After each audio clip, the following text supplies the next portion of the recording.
हिंदी व्याकरण में वाच्य पढ़ा रहे थे और वाच्य के 3 प्रकार होते हैं, कर्तृवाच्य, कर्मवाच्य और भाववाच्य। कर्तृवाच्य पढ़ा दिए थे। वाच्य क्रिया के जिस रूप से यह ज्ञात हो कि क्रिया का प्रयोग कर्ता के अनुसार है या कर्म के अनुसार या भाव के अनुसार, उसे वाच्य कहते हैं।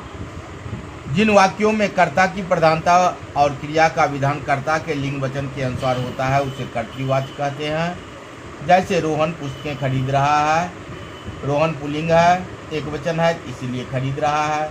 महक निबंध लिखती है, महक स्त्रीलिंग है, एक वचन है इसीलिए लिखती है। इस कर्तृवाच्य में अकर्मक और सकर्मक दोनों ही प्रकार की क्रियाएं होती है। क्रिया का प्रयोग कर्ता के लिंग वचन के अनुसार होता है। कर्तृवाच्य में कर्ता प्रधान होता है और कर्म गौण। इतना तक पढ़ा दिए थे। अब कर्मवाच्य, जिन वाक्यों में कर्म की प्रधानता होती है और क्रिया का विधान कर्म के लिंग वचन के अनुसार होता है, उसे हम कर्मवाच्य कहते हैं। यानी क्रिया का प्रयोग कर्म के लिंग और वचन के अनुसार होता है।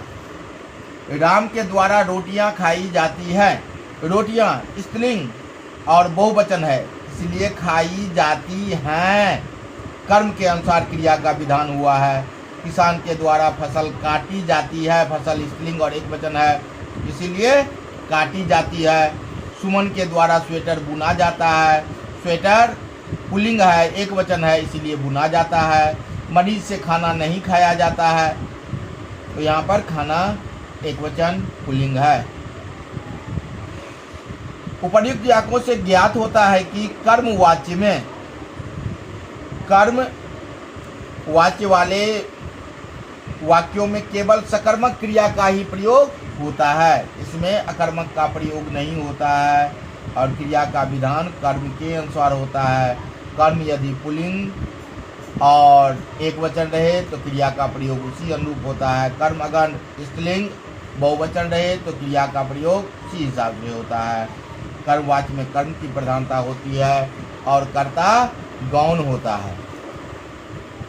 कर्मवाच्य की पहचान है, प्रायः कर्मवाच्य में कर्ता के बाद से, के द्वारा या द्वारा का प्रयोग होता है। जैसे बच्चे से फल नहीं खाया जाता है, कर्ता के साथ यहाँ पर से लग गया है। चित्रकार के द्वारा चित्र बनाया जाता है, तो यहाँ पर चित्रकार करता है, उसके साथ के द्वारा जुट गया है।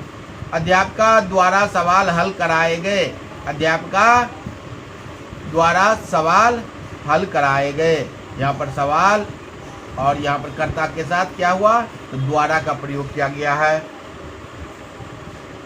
कुछ वाक्यों में कर्ता का लोप भी हो जाता है, जैसे चिट्ठियां भेज दी गई है, यहाँ पर चिट्ठियां कर्म हो गया, भेजना देना ये सब जो है क्रिया है। क्रिया में एक से अधिक पदक होते हैं, जैसे चिट्ठियां भेज दी गई है, जो भेजना और देना दोनों जो है यहाँ पर जो है एक से अधिक पद हो गए। जाना या जा के विभिन्न रूपों का प्रयोग होता है। वाक्य का उद्देश्य कर्म होता है, न कि कर्ता। भाववाच्य, जिन वाक्यों में कर्ता और कर्म दोनों ही गौण तथा भाव की प्रमुखता हो और क्रिया का विधान भाव के अनुसार होता है, उसे भाववाच्य कहते हैं। जैसे पक्षियों से उड़ा जाता है, कुत्ते द्वारा जोर से भौंका जाता है, तो इसमें कर्ता और कर्म की प्रधानता न होकर भाववाच्य में भाव की प्रधानता होती है। क्रिया का प्रयोग उसी के हिसाब से होता है। मोटे आदमी से रोया नहीं जाता। उपर्युक्त वाक्यों में हम देखते हैं कि भाववाच्य में सदैव अकर्मक क्रिया का प्रयोग होता है। इसमें क्रिया की भावों की प्रमुखता होती है। इसमें प्रयुक्त क्रिया एक वचन, अकर्मक, पुल्लिंग और अन्य पुरुषवाचक होती है। अकर्मक क्रिया का कर्मवाच्य ही भाववाच्य होता है। इन वाक्यों में विवशता या असमर्थता प्रकट करने के लिए नहीं का प्रयोग किया जाता है। कर्ता के साथ से या द्वारा का प्रयोग होता है, तो ये भाववाच्य का हो गया। और अगले क्लास में जो है कर्मवाच्य से कर्तृवाच्य से कर्मवाच्य, कर्मवाच्य से भाववाच्य कैसे बनाया जाता है, इसके बारे में हम लोग चर्चा करेंगे।